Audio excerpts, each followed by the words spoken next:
We do this. To get Need to our record. recording. You are all. Good morning. Welcome to the monthly meeting of the RMSEL Board of Education. We're so glad that you're here. We'll go ahead and start with introductions. My name is Dr. Carrie Olson, and I represent Denver Public Schools on the RMSEL board. And we will go to our two board members participating online. And if you'd like to start, then we'll go to Jalen.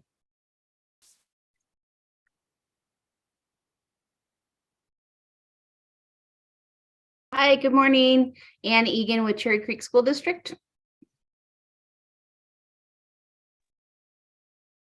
Good morning, Jalen Jenkins, PEBC. Welcome to both of you. We're glad you're here. Becky, would you? Becky Meyer, Douglas County School District. Angela Christensen, Littleton Public Schools. And Chad. Chad Burns Remsel. Julie Stelzer Rental. Chris Rental. Great. Welcome to everybody. So our first order of business is to approve the agenda. Can I have a motion to approve the agenda? I move to approve the agenda for Tuesday, February 28th, 2020. Do I have a second? Second. Great. All in favor, say aye. Aye. Great. Thank you. Our next item is to approve the minutes from January 24th, 2023. Do I have a motion to approve the minutes? Move to approve the January 23 minutes. 24, but thank you. There we go. It's early. Do I have a second? Second. Great. All in favor, say aye. Aye. Great. Motion passes. And with that, I will turn it over to Chad for the executive director report. Great. Thank you, community, for being here this morning. See the kids present to the board. We're excited for them. A few updates I have for the board. Today is February 28th and the final day of the month as we continue to recognize and celebrate Black History Month. As a school community, we've been lifting up local, regional, and national Black Indigenous people of color who have made an impact in our community and country.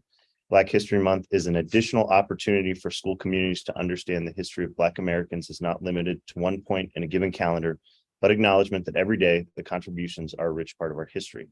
History is imperfect, and in our great nation, we have not been absent of events of which equal rights have not been shared and afforded to all citizens. It's been an honor this month in my weekly reviews to spotlight local business owner Amon Anderson of Beast Fingers Climbing, Marshall Major Taylor, the first Black world champion, and local educational icon, Miss Marie Greenwood.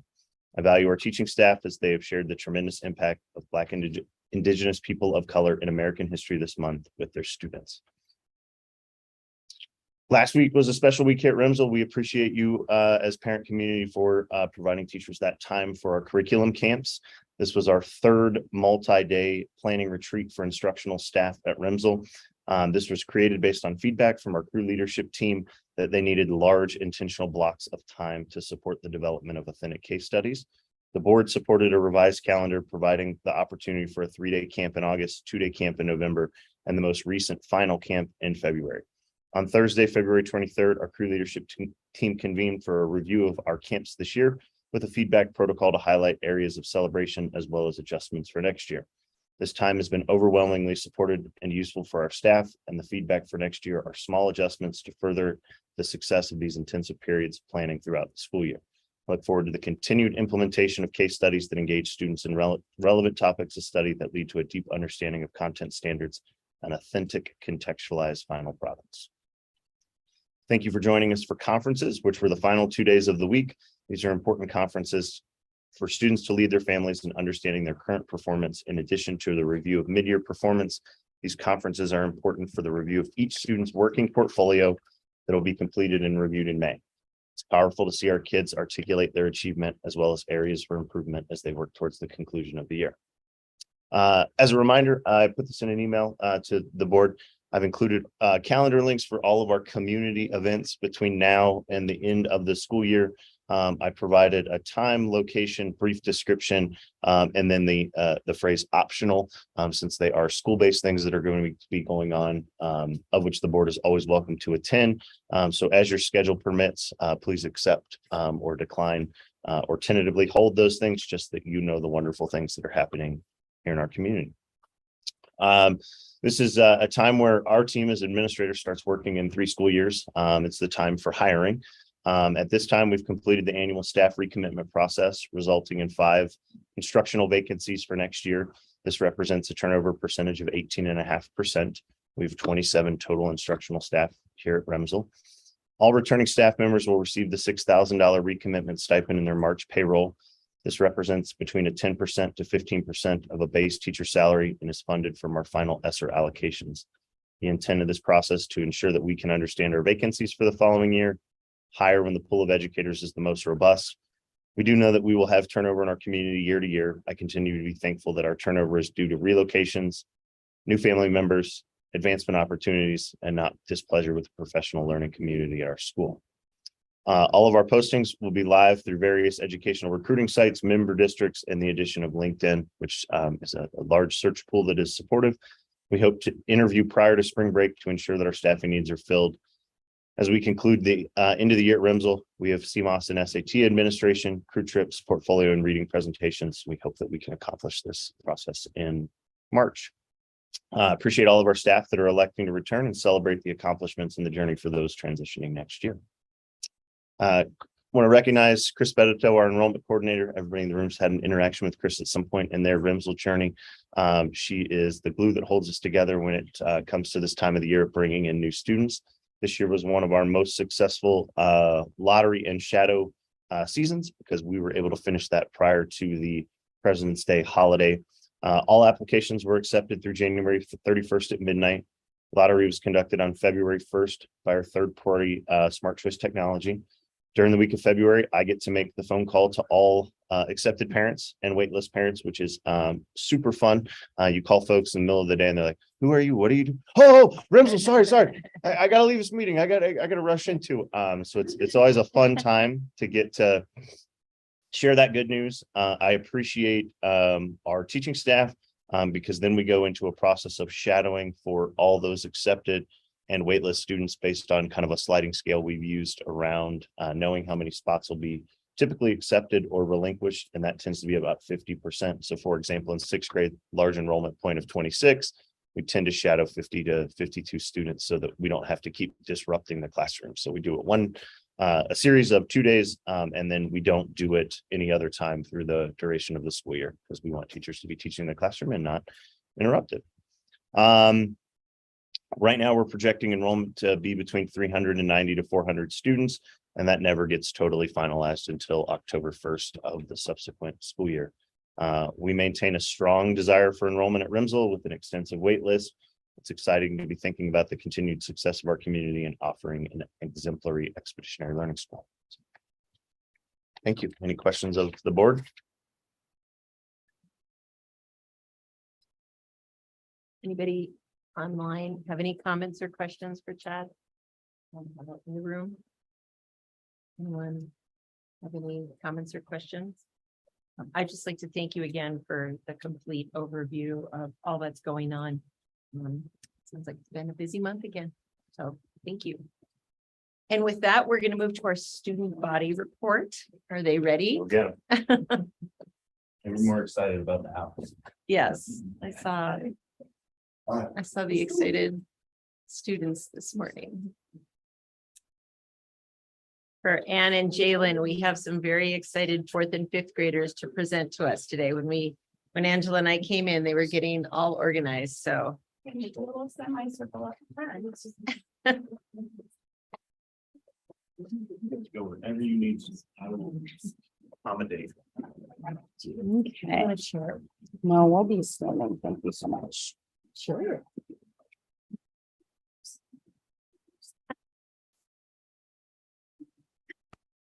Oh, okay. Presentation is still live, but now we have.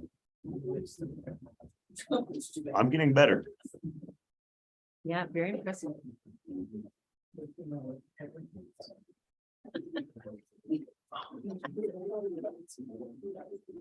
Well, while your teacher's getting ready, welcome. We're really glad that you're here. So you're 4th and 5th graders, is that right? Yes. Excellent. Welcome. Okay. Why don't you guys have a seat in those chairs? And then when it's your turn to read your slide, you'll just come on up and you can kind of stand right here, okay? And you can look at your note cards and you can gesture for the slide. Does that work? Okay.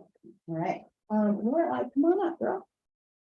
So Lorelai and I are gonna kind of start it off, and then everyone has their own little points that they're gonna present. You can stand over here, right next to me, if that's an okay spot for you guys. Yeah. You're okay, sorry. So we're here to present to you a process that has taken us a couple of months. Push a little bit louder, okay. We're here to present to you a process that has taken a couple of months that we identified with, especially with the inspiration of some of the students, including Charlotte, who said to me last year, I will do anything to help the earth. And so we decided, how can we do some math and some science and address some of the standards about biology, and they're studying the biome in their expedition in 4th and 5th grade. And so we kind of came up with this project to help address a lot of those things at the same time. Okay. Well, I do want to say a little bit about what we did to introduce. So what we did was we analyzed data on like recycling in the whole school, trash just in the lunchroom and trash in the whole school other than the lunchroom. Okay, thank you very much. We'll have Tyler come on up and be our first person who talks about that data collection process, because he really championed that. Okay. So our data collection phase, many students, including me, we collected the trash and recycling every day. I counted the number of trash cans for the lunchroom, and brought it down to Alicia for like 2 months, and then that has helped us get to our next phases.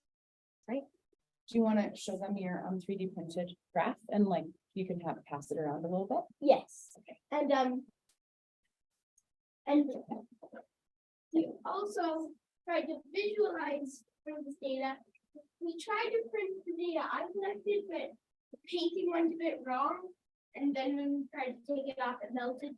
So but here are the other 2 3D prints. And can you tell us a little bit about why you 3D printed and what you noticed about the data when you did 3D print those graphs? So the reason I 3D printed is I love cool machines and technology like a 3D printer, and I've always been trying to find an excuse to let Alicia teach me how to do it, and this seemed like a good one. And what I noticed was that on CAD, I noticed that on CAD, they seemed like they were going to be a decent size like this, but especially the recycling one turned out really small. So there's a learning process there, yeah? Cool. Right. Beautiful. And you'll see some of the other students here who they're 6th graders as well, and they're going to kind of help us implement hopefully some of the next steps. And they spent several months collecting trash, estimating the volume, even sorting through it so that they could estimate the volume of different materials. So you'll see in their visualization what materials they found once they collected all those trash cans. Okay, who's up next? Right, Finley, thanks. So we looked at the data that determines the patterns and conclusions. So with the patterns, you can see that it was mainly the main pattern was food waste. There was so much food waste in our trash, and just mainly composting and recycling was in our trash instead of what we should be throwing away. So and that we need to educate people on how and what to put into the trash recycling and compost bin. We don't have a compost bin though, but we need to probably get one because it is causing so much waste in our trash, and it should not be there. Yeah. Excellent, thanks. So you can see the process of them first taking the data, digesting the data, finding the averages of all the trash cans over the course of a 5-day sample period, which averaged out, and then finding, the average of each column, and then figuring out how to graph those, which is a skill that they've also been working on in math. And here you can see Dario and Brock trying to kind of connect their data in a 2D way and put it into a 3D way so that people could really see it and interact with it.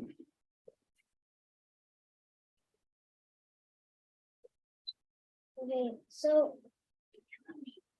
This is Romy and Sophie. okay, Big loud voice. so we have analyzed over the past few months that a lot of wrong things are being thrown away. So we decided to make a graph to try to figure all of these things out.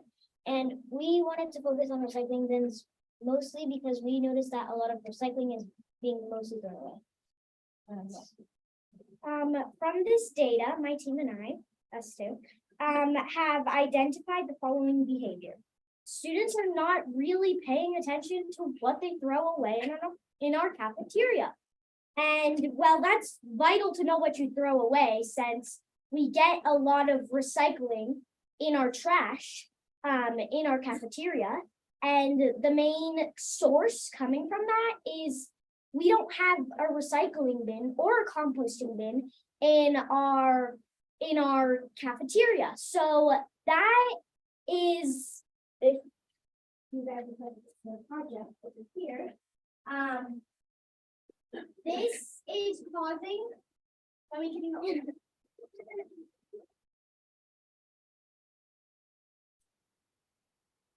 This is causing quite a lot of waste, because there is 48% paper goods being wasted. There's plastic and packaging, which is, I don't know what that says, 52? Yeah, 50% being wasted. And our food waste is 42% being wasted. So we're realizing that the barriers to this plan, adding a compost bin or a recycling bin, may include like the location of where to add these 2 bins, and how to educate others on how to use them properly, because they may still misuse them. So we decided that a solution to this problem could be adding labels on how to use them properly, and that would help the educating problem, because people will be educated on how to use them properly, and these labels will include color and labels. And then, yeah, we need to find the best location where it is accessible and visible for people to throw away recycling and compost. Our 4th and 5th grade crew would like your support to implement our next steps. These next steps are adding a compost bin and recycling bin to our cafeteria to reduce waste. Nice work, you guys. Okay. And you can take your graph and maybe put it on that table so that there's space for the next person. Who's up for this slide? Which table? That one Right there is perfect. Dario? No, Finley. As you can see, we the most things that have been thrown away, which is 31%, is paper towels and tissue paper. And we have been studying a lot on the average of how much things have been thrown away and how much recycling has been thrown away. And we think we need to get a recycling bin, because a lot of people have not been throwing away the right things, and they've just been looking at it and thinking, oh, I should just throw away everything. And they don't really think of how much there's an impact on the earth and how that hurts our whole life. Thanks. And Finley is speaking specifically about this data set is about the whole school minus the lunchroom. So this is just like our whole school in our classroom, because there's a different system in classrooms, a different system in the lunchroom. and a different system for recycling. So they collected data in all those kind of 3 areas. Right, who's up on this guy?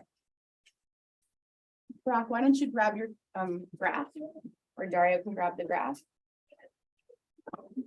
It's a little bit tilty. Perfect. Let's start. So we made a graph on the lunchroom trash. And the data shows that food waste is one of the highest things that is thrown away. And it kind of makes sense because it's a cafeteria. But the food waste could also, instead of filling landfills, it could be composted. And from the data, we have identified that we could compost. It would make a lot more of a difference in like, yeah. And we concluded that Ramsey's next steps could be getting a compost, or and then we could do that by either creating like an area on school grounds that's like that we can throw or put the compost for it to decompose. And then once it's decomposed, we can donate it to the community garden, or we could join a compost program. Yeah. And so challenges could really just include the budget, but overcome that we could the budget was connected to like a whole community like BOCES, and like I said, we make our own just like with one trash bag and like some worms and stuff. It can do a lot. And like your support with building these, so yeah, we're not just doing things that aren't allowed, you know. Great, awesome, thank you very much. Dario and Brock also identified that this biggest category is plastic and packaging, right? Yeah. And we talked about how it would be harder to change our behavior in the whole school around what we bring. And we also don't have as much control about our lunch program and what DPS provides us. So you guys decided that the biggest category of potential actual change right here, the most realistic change to address is this second category, right? However, we could like put a few recycling bins in the cafeteria to help with this. Because I know some plastics and some packaging are recyclable. Thanks. They will also be getting their delivery of worms this week. So we'll be kind of taking a look at how realistic is that composting program for us to share it potentially at the school, and in addition, using the Denver compost program, which is free for schools. All right. Behaviors and trends.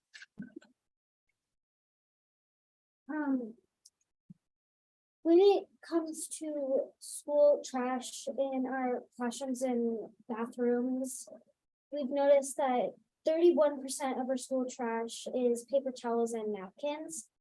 And this all could be composted, or since there are a lot of younger students and older students that take a lot more paper towel than they actually need, it could possibly be reused. And when it comes to recycling in our classrooms, we've noticed that the largest percentage is 48%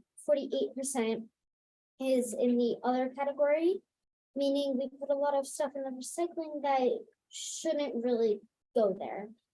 And when it comes to trash in the lunchroom, we've noticed that 42% is food waste and 5% is paper towels and napkins. So together, this can make up almost half of our trash, and all of this could be composted, and we could help stop the growing percentage of landfills in the US and help make our planet and help RMSEL become a cleaner school and a cleaner planet where it is safe to live in. The sixth graders are also very excited about championing this process. As I said, they helped to collect for like 2 months before break, and then Tyler did 2 months after break. And that's where we got our averages. And the sixth graders went to a regional landfill and they discovered that when you put food waste into the trash, what it causes is a huge release of methane. So there's these methane wells that off gas from our landfills, and methane is 3 times worse of a greenhouse gas than CO2. So it has, that food waste has a huge impact on our the amount of greenhouse gases in our atmosphere. And then the other thing that they learned is the liquid waste that comes from all of that decomposing trash doesn't have anywhere to go. So it sinks down and it becomes a toxic compound called leachate, which is the liquid byproduct when we put our food into our trash. So that's some of what the sixth graders discovered. And that's why they're also hoping to be a part of holding people accountable and making this process actually realistic and actionable on our campus. For our data visualization process, a lot of us went with different approaches, wood to 3D printing. We thought that if we made it through 3D, people would look at it a lot more than if we just kept it as a piece of paper on the wall.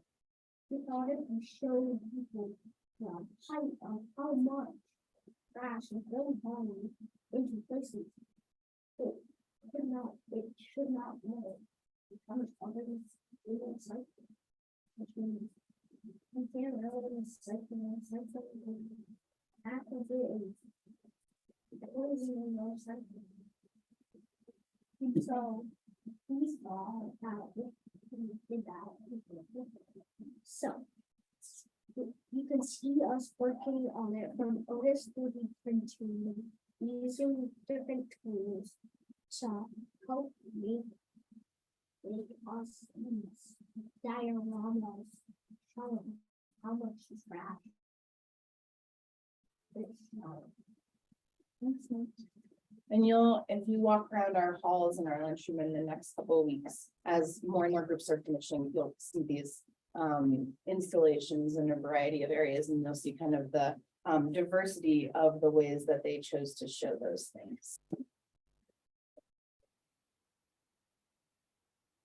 Anyone else on data visualization process? Well, you can see Otis and Brock learning how to use wood saws and learning how to use the bandsaw, and me looking on very cautiously as we're learning how to use these materials. I was supposed to crop myself out of that picture. Perfect. So, but I love how many tools they were able to utilize and skills that they were able to learn in this process. Next steps.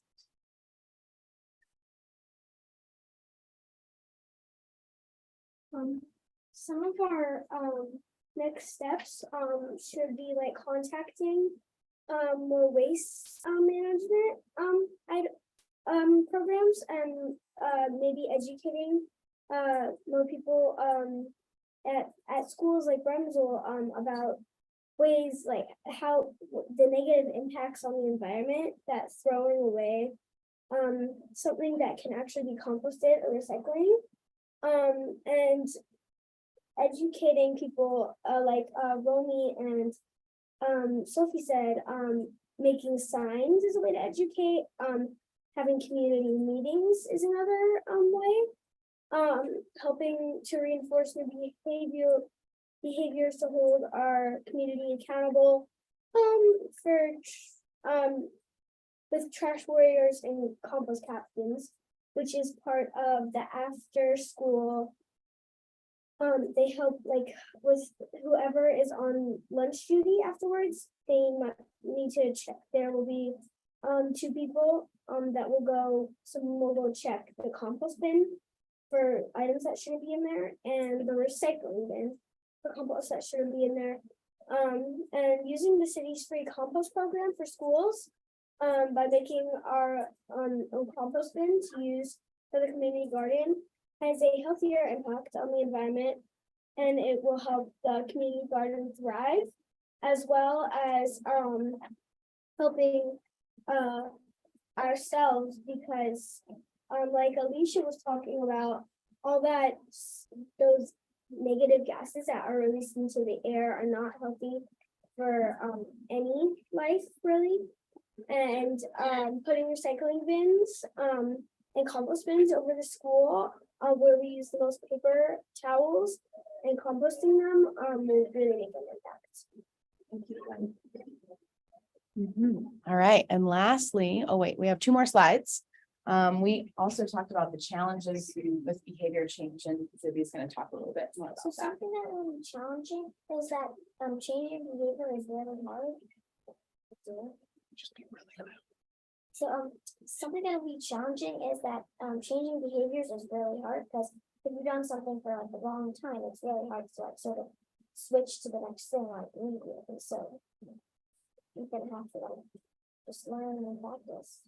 And also some people might not care about this and then just keep doing it and like throwing away trash and throwing away recycling in the trash and like just like wasting food and doing that stuff. And it'll also take a lot of time and practice for people who do not know and people who do not care. And I just need to find time for that.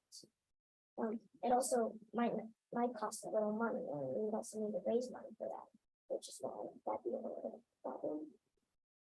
And we could also make mistakes and get fines, so that'd be a big problem. We also need to keep checking to make sure we are doing a good job and not like keep doing mistakes and recycling food, and throwing away things that are actually recyclable. And also compost can get really stinky, I know. So we also need to make sure that it's gonna be cleaned and kept healthy. It's also that we don't attract any other bugs, because Thanks, Zibby. All right, so one of the things we did is I talked to Ray and Chad, and we realized that there's going to be some other challenges, and we'd love your help with those, because there's some reality checking about some research we need to do about how implementable this plan is. And so we realized that we are going to need to do some things, figuring out what are some of those challenges in regards to potentially getting fined, which we know that schools have kind of different recycling processes, and just making sure that we do that research. And we're going to need your help and feedback about that before we can figure out a whole system plan that we implement. And we are going to be doing some practice with like what happens when we try to compost at school, and identifying some of the ways to make sure that when we do implement that, we have it kind of dialed, so we're not experimenting on a whole school level, but experimenting on a small classroom level, in order to kind of figure out what is that exact blend of nitrogen and carbon and those kinds of things to make a compost really work really healthily and not get stinky. So there are some other next steps we have. And again, we'd love your feedback or any suggestions or any wisdom that you all have about that as we continue to go through our inquiry and investigation process now that we have our data. All right, last word from Finley. we would like your help to, first of all, support our school's implementation processes, including making professional signage. Help us buy additional recycling and compost bins if needed. Give us permission to try out the composting program, and consider using the RMSEL auction or other fundraising to help us with the greenhouse garden or garden program, or sorry, that would include composting. This is a project that the 6th grade teacher is working on that could benefit the whole school, but the whole school, but it needs the whole school and parent support. Students also in their literacy class composed 50 letters of this data in written form. And so we'll leave those letters for you that kind of break down for each student, the data set that they looked at and the findings that they had. So we'll leave those with you and we'll send you these slides, and as you're discussing, and I know Chad will be involved in kind of figuring out what are some of those additional challenges that we might not know about. And then we can kind of get back to the planning after we get some of that feedback from you all about how, what do you feel like is realistic? Where do you feel like you would want to put your energy, and how we can help champion that, because we know that any project, and especially a behavior change related project, needs champions to make sure that it goes really well. So that is something that we're hoping to continue to support in this process. Does anyone have any questions for the students? I know you guys are on your own timeline and I want to respect that. I think, well, I'll open it up to my board colleagues. Do you have any questions? And then, Chad, I'd love to hear from your perspective where you need the board's help with this, because I know some of this falls under your purview as the leader of the school, and then where you'd like board support. But I'll turn it to my board colleagues first, if anybody has any questions for the students. Have any questions, just comments. You guys are amazing. This was really a lot of work, and you can tell that you thought of every detail, so thank you. Thank you. So this is one of my favorite parts of being a board director, is being with kids. And I love that in Douglas County, visiting the school district. And a little FYI, if you would like to invite me back, in 1997, when I started teaching family and consumer sciences, I taught reduce, reuse, and recycle. And with our little 10-cent on our package, on our plastic that we get at the stores today, all of a sudden, when my kids used to laugh at me because I made bags back in 1997. So now today I have made close to 50 material bags that can be washed. And I would love to come spend the day with you and bring my machine and make bags with kids so that you can take one home. Great. So whenever you want to invite me back before the end of the year, I would love to do that. That's great. I might want to join that day. I'd love to learn to make that. Anne or Jalen, do you have any questions? No, I just wanted to say great presentation, guys. Good job. Very well thought out, and keep up the good work. I think I echo everybody's sentiments. Thank you so much. It is favorite part of the day. And one of the things I'd like to do is connect you with the woman in Denver Public Schools who heads our sustainability department. Because for 2 years, I worked with a group of students across Denver Public Schools to implement a policy change for making Denver Public schools more sustainable. And it included composting, electric buses, changing out the light bulbs. And we were actually recognized by the White House this year. And our superintendent and the head of sustainability flew there to talk about Denver Public Schools. And then we got a grant, but we're too far ahead to even take advantage of the grant. So we have a lot of work that's done. So maybe Leanne Kittle could come out and talk to your class, because I bet she'd have some great ideas, because she does this for all of Denver Public Schools. And there's a website, I can't remember it. I can Google it and I can make sure Chad gets it. But the students have continued with this work, and some of them are in college, and they're continuing pushing their colleges to do very similar things. So you are spot on. Thank you so much for doing this. That would be really helpful, because as we identified, there's a lot of complexity that's really different from a home program to a school program. And we need to know, what are those things that will make it work here? Because additionally, there are fines to consider and all sorts of things. So thank you. Should be great. I'll make sure that you get connected. And then the students too. Some of the students might be willing to come out and talk to your students too about the advocacy they're still doing in their high schools, right? So, and middle schools. So, and Chad, do you want to share where you think you need the board's help with this? So I appreciate you guys as being such amazing kids. So let's, as the adults, then we give these guys a round of applause. Yes. And then this work doesn't happen without incredible, amazing, talented, committed educators. So thank you.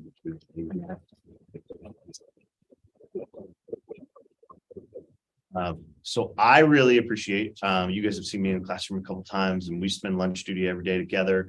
And I appreciate your intentional, meticulous eye for collecting data and doing the research and understanding the intricacies of what you're trying to solve. Because what you have found is that this is more complex than just putting a bin out, that it's going to require us to change behaviors and how we utilize those bins, and that we're going to start small to grow to a grander scale. So I don't think there are any barriers for next steps of getting the bins and testing, but I appreciate that you're going to go through the process of understanding how a compost bin works, understanding when things would pollute that bin, how we distribute that material, and then how we scale that up from 1 bin to 2 bins to 3 bins over the course of your projects. Does that make sense? So I don't think we have a big barrier here, but we do know, because we've talked about it, Alicia's talked about it. Our recycling used to get sold to foreign countries and picked up, and they used to just sometimes recycle it, sometimes if it was contaminated, burn it, do other things with it.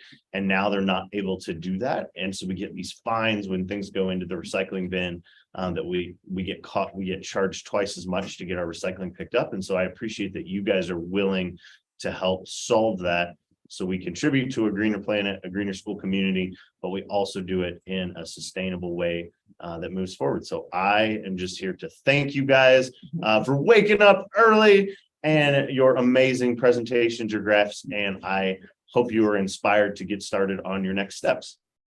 So it sounds like you have all the support you need. So thank you so much for being here today. And again, another round of applause to the students and the teachers. What's your email? Can I send it to you guys? Okay, Or all right. I'll just show it. Write it down and then we'll scan those to get them there. Okay, I don't know how we follow that, but do we have anybody for open forum? You know. Okay, so then we have the consent agenda, isn't it? Do I have a motion to approve the consent agenda? Thank you. Yep. Oh, that's right. There's nothing on the consent agenda. Sorry, I'm so distracted. So we'll skip that. So then our next item is discussion items, the Cherry Creek School District and Douglas County School District withdrawal from the IGA, BOCES next steps. So the MOU that boards have received has been sent to council for review. I think we're in the final steps of making determinations for continued enrollment, specifically the 160 open seats that we will have, and how to best fill those in a period of declining enrollment across the metro area. So that is in action with Coulter right now, and I'm sure your council will get back to each of you with updated information. Does anybody have any questions or comments on that from the board? We're good. Okay, so I don't see anything under action items. So we'll move on to report items, and we will turn to Julie for the budget reports. I know that's I get all excited about their work. There's not much to report. In our management summary and the financial statements.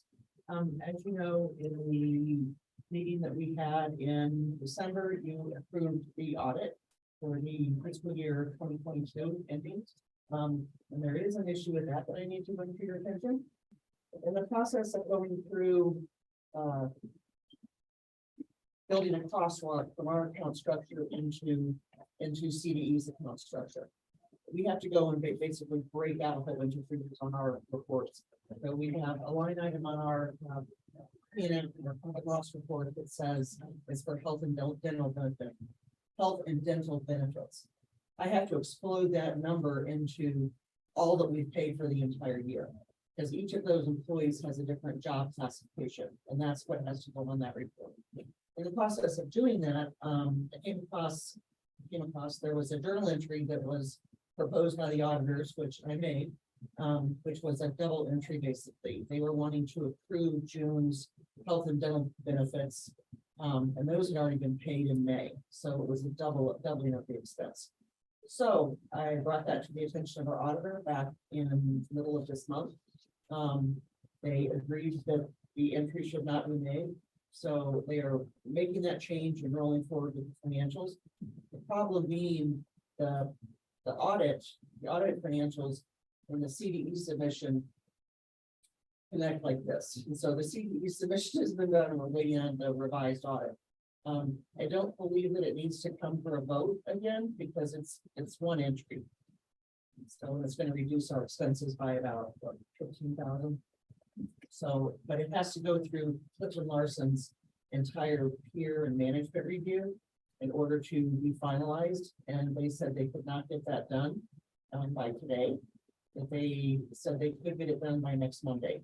So in each of your packets was a copy of an email that I sent to everyone. Everyone. I see that. Office of the State Auditor, everyone, CBE, so they understand what the process is. I think in my conversations with CDE, we're probably gonna get a delinquency letter because that piece was not filed. But it will be taken care of by the 6th. So just need to bring your attention to that. And the rest of the management report is pretty straightforward. Nothing on there that is out of line with other things. So if there are specific questions. Anybody have any questions on the online in the room? Great, thank you as always for all your attention to detail. The next meeting, which will be in April, there will be a supplemental budget in that meeting, and then possibly the first glance at the 23-24 budget. I see that. So you have a couple of months to revise and whatever.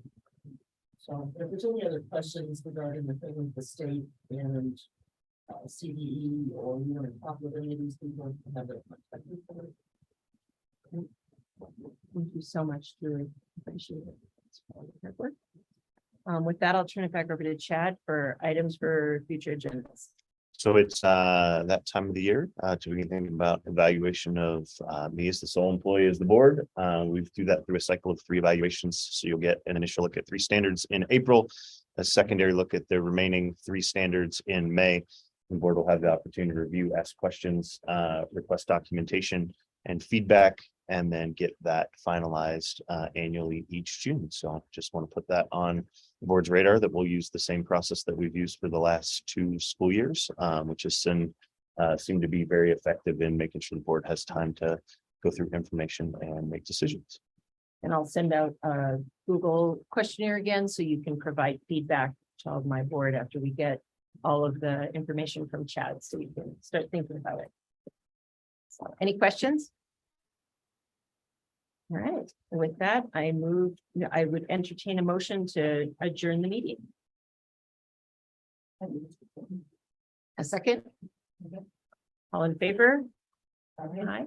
Thank you all for attending, and we will see you on April 18th at 7 a.m. I can't believe it's going to be March and then April, so we'll see you all in April. Thank you. Thank you. One. So the letters from the students, can I give them to you? Yeah, that's fine. Does that work? Yeah. Okay. I'm just running through as one bundle.